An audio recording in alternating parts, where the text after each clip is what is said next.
ரொம்ப டயர்டா இருக்கு. இயற்கையான டேட்ஸ், பாதாம், பிஸ்தா, கேஷு அண்ட் ஹனி கொண்டு தயாரிக்கப்பட்ட லயன் டேட் நட் பைட்ஸ்.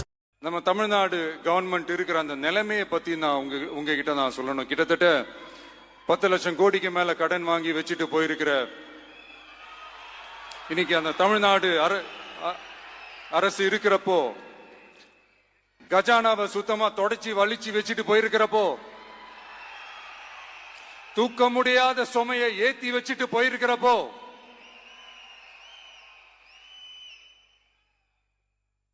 அப்படிப்பட்ட ஒரு நிலைமையில தான் இந்த பொறுப்பை நம்ம கையில் எடுத்திருக்கிறோம். முந்தைய அரசு கஜானாவை காலி செய்துவிட்டு சென்றதாக முதல்வர் விஜய் தனது முதல் பேச்சிலேயே குற்றம் சாட்டிய நிலையில் திமுக தலைவர் ஸ்டாலின் பரபரப்பு அறிக்கை வெளியிட்டார். தமிழ்நாடு முதலமைச்சராக பொறுப்பேற்றுள்ள தமிழக வெற்றிக் கழக தலைவர் விஜய்க்கு எனது மனப்பூர்வமான வாழ்த்துக்களை தெரிவித்துக் கொள்கிறேன். பதவியேற்றதும் தாங்கள் கையெழுத்திட்டுள்ள அறிவிப்புகளையும் வரவேற்கிறேன். எடுத்த எடுப்பிலேயே அரசிடம் பணம் இல்லை என பேச ஆரம்பிக்காதீங்க. அதெல்லாம் இருக்கு. மக்களுக்கு கொடுக்க மனசும் ஆட்சி திறமையும் தான் வேணும். 5 ஆண்டுகளாக கோவிட் வெள்ளம் போன்ற பல பிரச்சனைகளையும் மத்திய பாஜ அரசின் ஓர வஞ்சனையையும் சமாளிச்சுதான் நாங்க எண்ணற்ற மக்கள் நலத்திட்டங்களை நிறைவேற்றினோம்.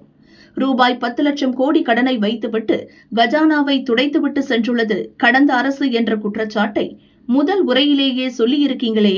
அனுமதிக்கப்பட்ட வரம்புக்குட்பட்டே தமிழ்நாட்டின் கடன் அளவு இருக்கிறது. தமிழ்நாடு அரசின் நிதிநிலை பற்றி கடந்த பிப்ரவரி மாத பட்ஜெட்டிலேயே தெளிவா நாங்க சொல்லிட்டோம். அது உங்களுக்கு தெரியாதா? அதுக்கு பிறகுதானே நீங்க பல வாக்குறுதிகளை மக்களுக்கு கொடுத்தீங்க. உங்களுக்கு வாக்களித்த மக்களை மீண்டும் ஏமாற்றி திசை திருப்பாதீங்க.